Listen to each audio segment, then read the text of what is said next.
ओम शांति। आज 13 तारीख की मुरली है। मीठे प्यारे प्राणेश्वर प्रिय पिता कहते, मीठे बच्चे, बाप ने रुद्र ज्ञान यज्ञ रचा है। तुम ब्राह्मण इस यज्ञ की संभाल करने वाले हो, इसलिए तुम्हें पवित्र जरूर रहना है। प्रश्न है, अंत समय में बाप किन बच्चों को सहायता देते हैं?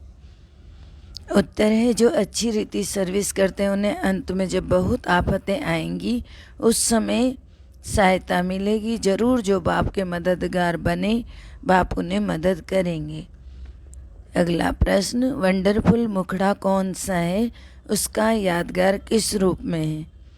उत्तर है, शिव बाबा जिसे अपना मुखड़ा नहीं है, वह जब इस मुखड़े का आधार लेते हैं तो यह हो जाता है वंडरफुल मुखड़ा। कौन? ब्रह्मा बाबा। इसलिए तुम बच्चे सम्मुख मुखड़ा देखने के लिए आते हो। इसका यादगार रुंडमाला में मुखड़ा दिखाते हैं। गीत है, कितना मीठा कितना प्यारा, शिव भोला भगवान। ओम शांति, ओम शांति। वेद के बाबा कहते हैं, मैं एक ही बार 5000 वर्ष बाद बच्चों का मुखड़ा देखता हूँ। बाप को अपना मुखड़ा तो है नहीं।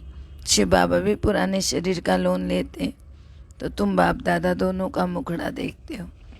तब कहते हैं बाप दादा का याद प्यार स्वीकार हो।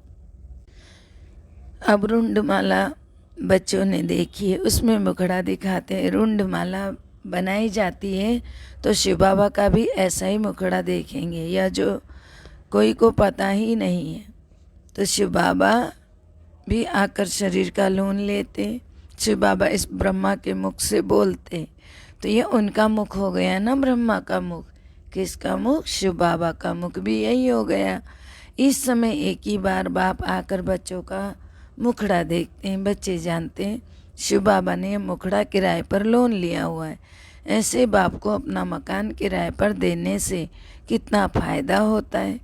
पहले पहले इनके कान सुनते हैं, भल फट से तुम सुनते हो, परंतु तो भी सबसे नज़दीक इनके कान है। तुम्हारी आत्मा तो दूर बैठी है ना, आत्मा कान द्वारा सुनेगी।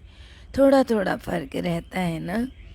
तुम बच्चे यहाँ आते हो सम्मुख मुखड़ा देखने। यह है वंडरफुल मुखड़ा। शिव बाबा शिवरात्रि मनाते, तो शिव बाबा जो निराकार है वह यहाँ आकर प्रवेश करते। उनका भी है भारत देश हुआ। भारत है विनाशी परम पिता परमात्मा का बर्थ प्लेस, परंतु उनका बर्थ अन्य मनुष्यों सदृश नहीं है। स्वयं कहते हैं, मैं आकर इनमें प्रवेश करता हूँ, अर्थात अवतरण लेता हूँ, ऊपर से उतरता हूँ और फिर बच्चों को ज्ञान भी सुनाता हूँ। और सभी आत्माओं का अपना अपना शरीर है, मेरा कोई शरीर नहीं है। शिव का हमेशा लिंग रूप दिखाते हैं। तो बाबा कहते हैं कि रुद्र यज्ञ जब रचते हैं तो मिट्टी के गोल गोल लिंग बनाते हैं। शालिग्राम छोटे छोटे बनाते, शिवलिंग बड़ा बनाते।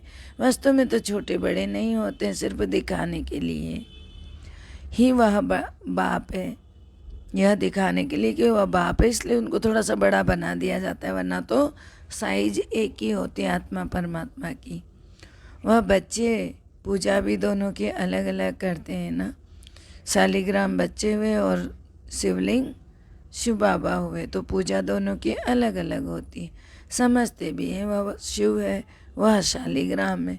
ऐसे तो नहीं कहते कि सभी शिव ही शिव हैं, नहीं। शिवलिंग बड़ा बनाते हैं और शालिग्राम छोटे छोटे बनाते हैं। यह सब बच्चे उनके साथ बाबा ने समझाया। इन शालिग्रामों की पूजा क्यों होती है? क्योंकि तुम सब आत्माएं हो, इस शरीर के साथ भारत को श्रेष्ठाचारी बना रहे हो।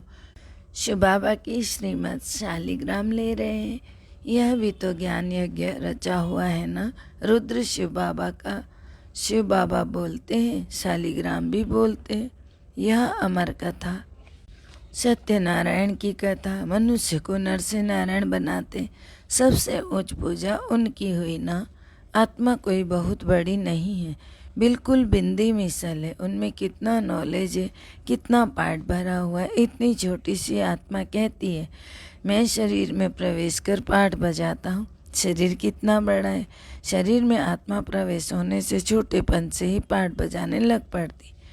अनादि अविनाशी पाठ मिला हुआ है। शरीर तो जड़ है, उनमें चैतन्य आत्मा प्रवेश करती है।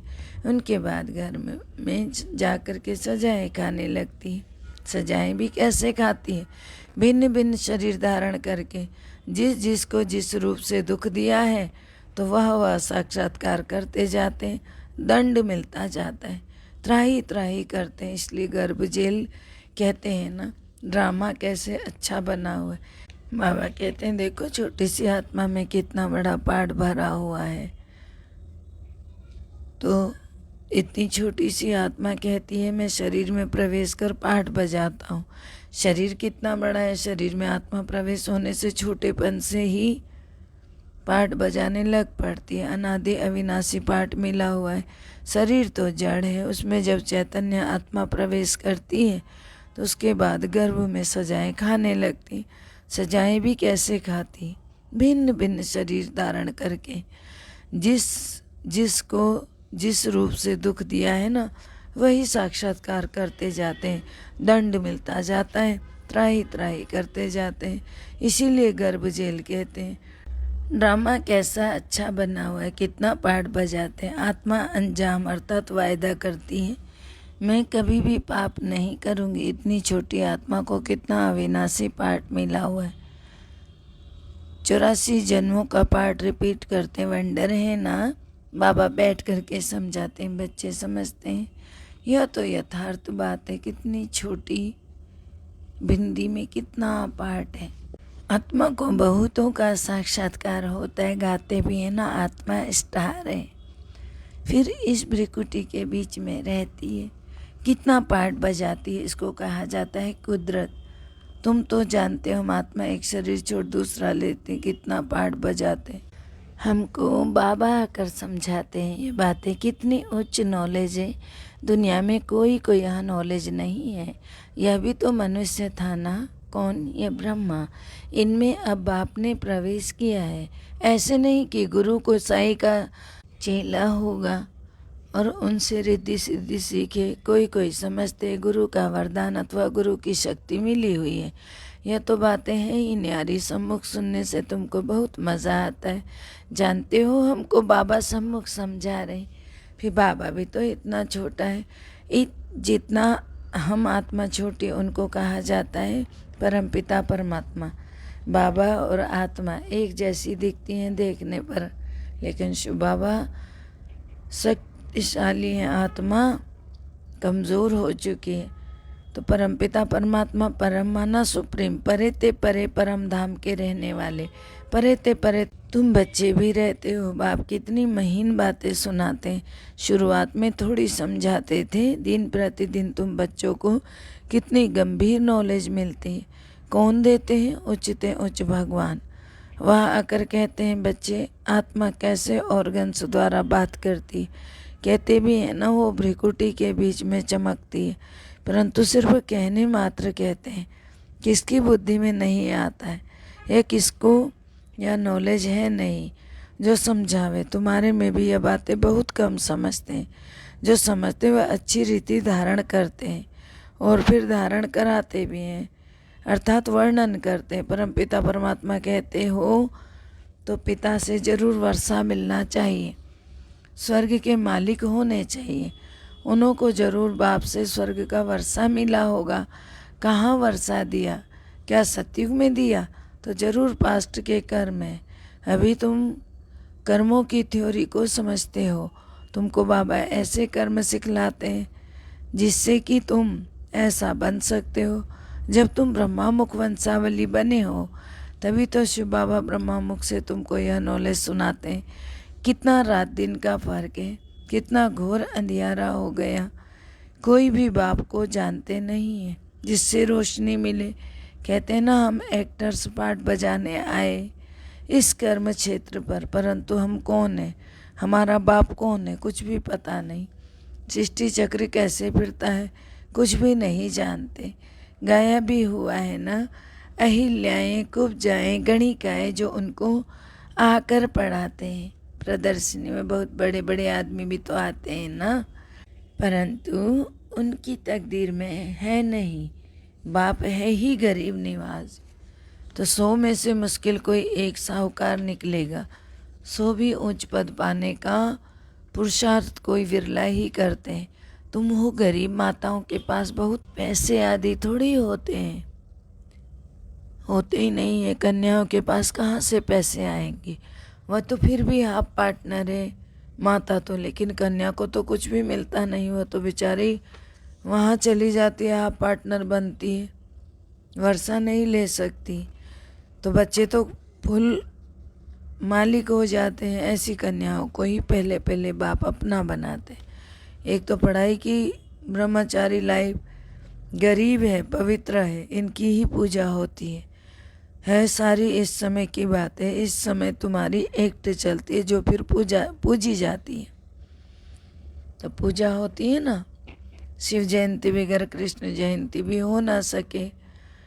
तुम जानते हो शिव जयंती, फिर कृष्ण जयंती, फिर राम की जयंती, फिर शिव जयंती से जगत अम्बा, जगत पिता का भी जन्म होता है, तो जरूर जगत अम्बा ही वर्षा देगी ना।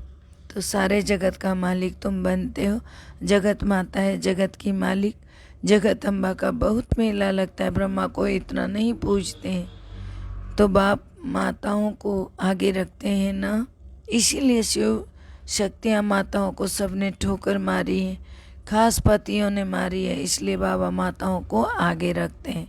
यह तो पतियों का भी पति कन्याओं के को भी समझाते हैं। जगत अम्बा की बच्चियाँ मास्टर जगत अम्बा हुई ना, तो यह बच्चियाँ भी माँ जैसे कार्य कर रही हैं। मम्मा मिशेल, तुम भी त्रिकालदर्शी हो, मेल फीमेल दोनों हैं। प्रवृत्ति मार्ग है ना, मेजॉरिटी माताओं की है।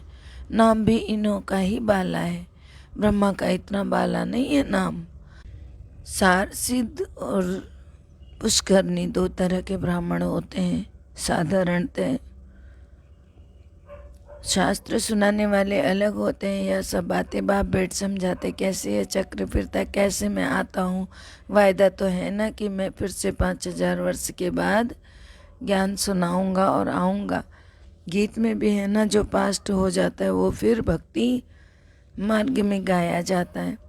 यह तो अनादि ड्रामा है ना, कभी शूट नहीं होता है, इनका कोई आदि मध्य अंत नहीं है, चलता ही आता है, चलता ही आता है। बाप आकर समझाते हैं ड्रामा कैसे चलता है। 84 जन्म तुमको ही भोगना पड़ता है। तुम ही ब्राह्मण देवता क्षत्रिय आदि वर्ण में आते हो। शिव बाबा और ब्राह्मण दोनों को गुम कर दिया है। ब्रह्मा द्वारा तुम ब्राह्मण बनते हो, फिर तुम ब्राह्मण ही यज्ञ को संभालते हो। पति तो यज्ञ की संभाल कर ना सके। यज्ञ जब रचते हैं तो विकार में नहीं जाते, यात्रा पर भी विकार में नहीं जाते। तुम हो रूहानी यात्रा पर, तो विकार में जा नहीं सकते हो, नहीं तो विघ्न पड़ जाएगा तुम्हारी है रूहानी यात्रा। बाबा कहते हैं मैं आता हूँ तुम बच्चों को ले जाने, मच्छरों सा दृश्य ले जाऊँगा। वहाँ आत्माएँ रहती हैं, वह है परम धाम जहाँ आत्माएँ निवास करती हैं। फिर आते हैं देवता क्षत्रिय वैश्य शूद्र बनते धरती पर। अभी फिर ब्राह्मण बने हैं, जो ब्राह्मण बनेगा वही स्वर्ग में चलेगा। वहाँ भी झूलों में झूलते हैं ना, वहाँ तो तुम रत्न जड़ित झूलों में झूलते हैं। श्री कृष्ण का झूला कितना अच्छा श्रृंगार थे, उसके साथ सबका प्यार है। गाते हैं ना भजो राधे गोविंद चलो वृंदावन। अभी तुम प्रैक्टिकल में वहाँ चलने के लिए तैयार हो रहे हो। जानते हो हमारी मनोकामना पूरी होती है। अभी तुम ईश्वरीयपुरी में चलते हो। जानते हो बाबा सबको कैसे ले जाते हैं, मक्खन से जैसे बाल निकलता है ना, बाप तुमको कोई तकलीफ ही नहीं होने देते, कैसे सहज बादशाही देते हैं। बाबा कहते हैं जहाँ चलना है उस कृष्णपुरी को याद करो। पहले पहले ज़रूर बाबा तुमको ले जाएगा, तो फिर वहाँ से भेज देंगे स्वर्ग में। अभी तुम कृष्णपुरी में जा रहे हो वाया शांति धाम, जैसे शांति धाम से होते हुए जैसे कहीं भी जाना होता है तो अब समझते हो ना, वापस जाते हैं तो दिल्ली से होते हुए ही जाएंगे। इसी प्रकार अब समझते हो कि वापस जाना है, फिर आएंगे कृष्णपुरी में। हम श्रीमत पर चल रहे हैं तो बाप को याद करना है, पतित बनना है। यात्रा पर हमेशा पवित्र रहते हैं, पढ़ाई भी ब्रह्मचर्य में पढ़ते हैं, पवित्रता जरूर चाहिए। बाप फिर बच्चों को पुरुषार्थ कराते हैं। इस समय पुरुषार्थ तुम्हारा कल्प कल्प का बन जाएगा। इस समय का पुरुषार्थ तो पुरुषार्थ तो करना ही चाहिए ना। तो यह स्कूल है बहुत बड़ा, तो ज़रूर पढ़ना चाहिए। भगवान खुद पढ़ाते जाओ, कितना बड़ा स्कूल है, एक दिन भी मिस नहीं करना चाहिए। मोस्ट वैल्यूबल पढ़ाई है, यह बाबा कभी भी मिस नहीं करेगा। यहाँ तुम बच्चे सम्मुख खजाने से झोली भर सकते हो, जितना पढ़ेंगे उतना नशा चढ़ेगा। बंधन नहीं है तो फिर ठहर सकते हो तुम, परंतु माया ऐसी है ना जो बंधन में बांध देती है। बहुत है जिनको छुट्टी भी मिल सकती, बाबा कहते हैं पूरा रिफ्रेश हो जाओ। बाहर जाने से फिर वह नशा नहीं रहता है। बहुतों को सिर्फ मुरली पढ़ने से भी नशा चढ़ जाता है। बड़ी आफतें आनी है, मदद उनको मिलेगी जो मददगार बनेंगे, अच्छी रीति सर्विस करेंगे तो उनको अंत में सहायता भी तो मिलती है ना। अच्छा, मीठी मीठी सिखलते बच्चों प्रति माता पिता बाप दादा का याद प्यार और गुड मॉर्निंग। रूहानी बाप की रूहानी बच्चों को नमस्ते। हम रूहानी बच्चों की रूहानी बाप दादा को दिल व जान से सीख व प्रेम से याद प्यार नमस्कार, good morning, diamond morning, Om Shanti. शुक्रिया बाबा, शुक्रिया। धारणा है, पढ़ाई मोस्ट वैल्यूबल है। पहला, स्वयं भगवान पढ़ाते हैं इसलिए एक दिन भी मिस नहीं करनी है।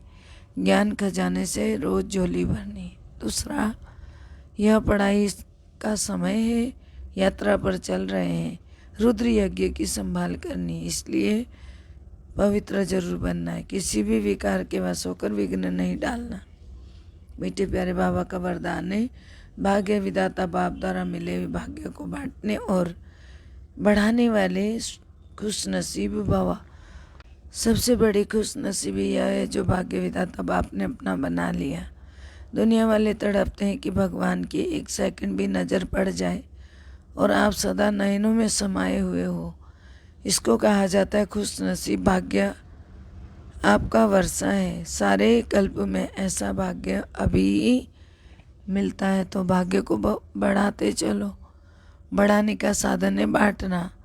जितना औरों को बांटेंगे अर्थात भाग्यवान बनाएंगे, उतना भाग्य बढ़ता जाएगा। अच्छा, स्लोगन है, निर्विघ्न और एक रस स्थिति का अनुभव करना है तो एकाग्रता का अभ्यास बढ़ाओ।